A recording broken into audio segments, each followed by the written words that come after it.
Hello dear students, welcome back to our channel Excellent Learning. Guys, मेरा नाम राहुल है और आप सबका स्वागत है आपके अपने चैनल एक्सीलेंट लर्निंग में। तो आज की इस वीडियो में हम क्लास 9th का वर्कशीट नंबर 8 करेंगे। ये हमारी मैथ्स की वर्कशीट है और यहाँ पे ये बहुत ही बेसिक और इम्पॉर्टेंट वर्कशीट होने जा रही है।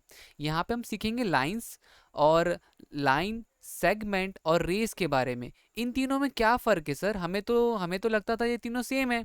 तो देखो, मैं आपको बताता हूँ कि इन तीनों में एक फ़र्क होता है। लाइंस क्या होती है, लाइन सेगमेंट क्या होता है और रेस क्या होता है। तो ज़रा आज देख लेते हैं कि तीनों में क्या फ़र्क होता है। तो सबसे पहले लाइन की बात करते हैं। A line is a straight path of a point has no end point. मतलब कि बच्चों, लाइन लाइन एक ऐसी चीज़ है जिसका कोई एंड पॉइंट नहीं है। जैसे कि ये जो लाइन बनी है, इसका कोई एंड पॉइंट नहीं है, आगे चलता रहेगा चलते रहेगा, और यहाँ से भी ये आगे चलता रहेगा चलता रहेगा। इसका कोई भी एंड पॉइंट नहीं है।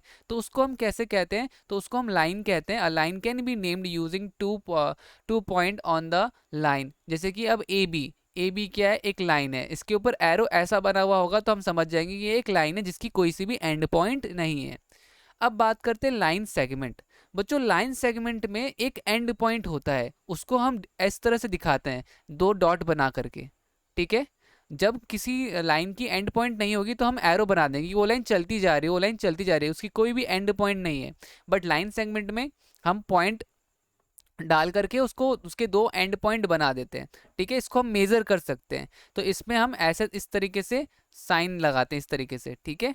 तो ये हो गया। अब रे की बात करते हैं। रे में क्या होता है? एक तो एंड पॉइंट होता है और एक का एंड पॉइंट नहीं होता। तो अ रे is the portion of line which has one and point and extend for ever in other direction. तो इसका एक एंड पॉइंट होता है और दूसरा का दूसरा दूसरा क्या होता है? वो हमेशा आगे की तरफ चलता रहेगा। तो दिस इज रे। रे के लिए हम ये वाला साइन यूज करते हैं। अब जरा आगे बात करते हैं। हमें बताना है कि कौन सी चीज क्या होगी। ऑब्वियसली एक एंड पॉइंट है और एक एंड पॉइंट नहीं है, तो हम यहाँ पर इसको रे बोलेंगे। आर ए वाई, रे। देखो, इसका यहाँ पे भी एंड पॉइंट है, यहाँ पे भी एंड पॉइंट है। तो ये हमारा लाइन सेगमेंट कहलाएगा।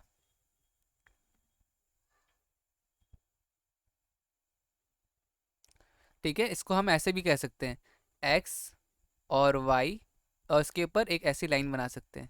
रे वाले पे हम एक्स वाई और इसके ऊपर ऐसे बनाएंगे। और ये क्या है? ये एंड पॉइंट, मतलब कि इसकी दोनों में ही एंड पॉइंट नहीं है, तो ये एक लाइन कहलाएगा। एम एन, ऐसा। ठीक है? तो ये हो गया बच्चों। अब ज़रा बात करते हैं एंगल्स के बारे में। देखो, मैं आपको बता दूं कि सबसे पहले हम कुछ प्रॉपर्टीज़ की बात करते हैं। सबसे पहला ध्यान रखना, जब दो एंगल्स आपस में क्रॉस होती है तो उनके अपोजिट एंगल्स बराबर होते हैं। मतलब कि एंगल 1 जो होगा, उसके सामने वाला एंगल 1 जो है, वो एंगल 3 के बराबर होगा। ठीक है? इसी तरीके से एंगल 2 जो है आपका, ये वाला, एंगल 4 के बराबर होगा। तो ये कैसे पता चला? ध्यान रखना कि ना वो लाइनें क्रॉस होनी चाहिए। ये जो दो लाइनें हैं आपस में क्रॉस होनी चाहिए। क्रॉस हो गई तो मतलब 2 वाला 4 के बराबर, 1 वाला 3 के बराबर, 1 वाला 3 के बराबर, 2 वाला 4 के बराबर। क्या कहते हैं इसको? इसको हम कहते हैं वर्टिकली अपोजिट एंगल। ठीक है? एक तो बात ये हो गई। और दूसरी बात, कभी भी ना, अगर जैसे ये स्ट्रेट लाइन है, आपको दिख रहा है ना, ये स्ट्रेट लाइन है, तो इसका जो भी ये दो एंगल्स है ना, इन दोनों एंगल का सम क्या होगा? 180 डिग्री। एंगल 1 प्लस एंगल 2 क्या होगा? 180 डिग्री। ठीक है? और अगर चारों को जोड़ दोगे आप, जैसे सॉरी, एंगल 2 प्लस एंगल 3 को जोड़ोगे तो भी 180 डिग्री, एंगल 3 प्लस एंगल 4 को जोड़ोगे तो भी 180 डिग्री, 4 प्लस 1 को जोड़ोगे तो भी 180 डिग्री। मतलब कुल मिलाकर के, अगर आप किसी भी स्ट्रेट लाइन के दो एंगल, अगर आप इन दोनों को जोड़ दो तो दोनों का सम 180। अगर आप 2 और 3 को एक साथ जोड़ दो तो 180। ठीक है ना? अगर आप 3 और 4 को एक साथ जोड़ दो तो 180, या 1 और 4 को एक साथ जोड़ दोगे तो भी 180 डिग्री। ठीक है? अब बात करते हैं अगले की। देखो, अब जैसे अगर कुछ इस तरीके का हमारा फिगर हो, तो देखो एंगल 2 जो है एंगल 6 के बराबर होगा। ठीक है? एंगल 1 एंगल 5 के बराबर, एंगल 3 एंगल 7 के बराबर, एंगल 4 एंगल 8 के बराबर। इसको हम कहते हैं करस्पॉन्डिंग एंगल्स आर इक्वल। क्या कहते हैं? Corresponding angles. मतलब कि ना, आपको बस ये ढूंढना है कि ना, सेम जैसा ऊपर में है ना, उसके सेम नीचे में देखो कि अगर 1 यहाँ पर है तो इसकी नीचे में उस 1 की जगह पे कौन है? 5 है। तो 1 is equal to 5, 1 is equal to 5। Same angle 2 is equal to angle 6, angle 3 is equal to angle 7, angle 3 is equal to angle 7, angle 4 is equal to angle 8। तो ये तो हो गया करस्पॉन्डिंग एंगल्स आर इक्वल। अब हम बात करते हैं दूसरा अल्टरनेटिव इंटीरियर, ठीक है ना। देखो ये 5 जो होगा, सॉरी 3 जो होगा ये 5 के बराबर होगा, ठीक है। ये 3 जो होगा ये 5 के बराबर। ये जब भी ना जिगजैग एंगल, जेड वाला एंगल बनता है ना, जिगजैग एंगल बनता है, तो हम कहते हैं अल्टरनेटिव इंटीरियर एंगल, ठीक है। अब इसी तरीके से 4 जो होगा, 4 आपका 6 के बराबर होगा, अल्टरनेटिव इंटीरियर एंगल। अब ज़रा बात करते हैं आगे। आगे देखो अल्टरनेटिव एक्सटीरियर मतलब कि ना 1 जो होगा ये वाला, जैसे जेड बना ना यहाँ पे, तो ये जो ये बाहर वाला एंगल है, ये बाहर के बराबर 1 7 के बराबर होगा, और 2 8 के बराबर होगा, ठीक है। Alternative exterior angle. अब बात करते हैं 180 डिग्री की। तो देखो ये क्या है, 180 डिग्री कैसे होता है, तो ये मैंने आपको बताया था कि जब भी हम क्या कर सकते हैं, जब भी हम 3 और 6 का सम करेंगे ना, एंगल 3 प्लस एंगल 6, तो होगा आपका 180 डिग्री, ठीक है। तो pair of interior angles of same side of transversal are supplementary. तो एंगल 4 + 5 भी क्या होगा, 180 डिग्री का होगा। तो ये कुछ प्रॉपर्टीज़ थी।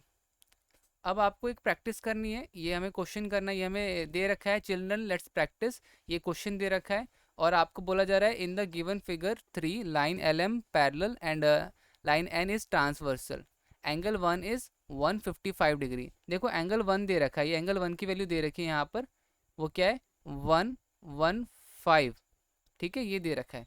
अब हमें एंगल 2 की वैल्यू, एंगल 3 की वैल्यू, एंगल 5 और एंगल 8 इसकी वैल्यू निकालनी है। तो देखो कैसे निकालेंगे इसको। निकालने के लिए मैं यहाँ पर एक चीज़ का यूज़ कर लेता हूँ, क्या कहते हैं यहाँ पर, नोट्स का यूज़ कर लेता हूँ। तो देखो ये क्वेश्चन आपको यहाँ पे दिख रहा है। अब हम इसका यहाँ पर हम सॉल्व करेंगे। एंगल 2 निकालना है बच्चों। देखो ये डायग्राम मैं यहाँ पे बनाता हूँ पहले तो, ठीक है। ये डायग्राम कुछ इस तरीके से दे रखा है। ये ये है एंगल 2, ये है एंगल 1, ये है एंगल 3, ये है एंगल 4। इसी तरीके से यहाँ पर 6 5 7 8, ठीक है। अब देखो सॉल्यूशन डायग्राम मैंने यहाँ पे फिगर जो बनाई है इतनी अच्छी से नहीं बनाई है, आप यहाँ से नोट डाउन कर लीजिएगा। अब देखो यहाँ पर क्या है, एंगल 2 कैसे निकालोगे आप। तो हमें पता है अगर एंगल 1 ये क्या दे रखा है, अगर ये 115 डिग्री दे रखा है ना, ये 115 डिग्री दे रखा है, तो हमें पता है angle 1 plus angle 2 is equal to होता है 180 डिग्री, ठीक है। लीनियर पेयर, हम यहाँ पे रीजन क्या डालेंगे, यहाँ पे हम रीजन जो डालेंगे वो डालेंगे लीनियर पेयर, ठीक है।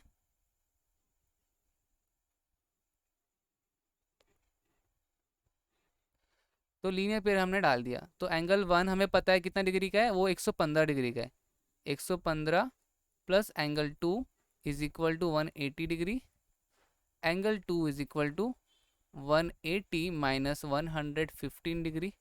अब आप माइनस कर दो, आपका आंसर आ जाएगा, ठीक है।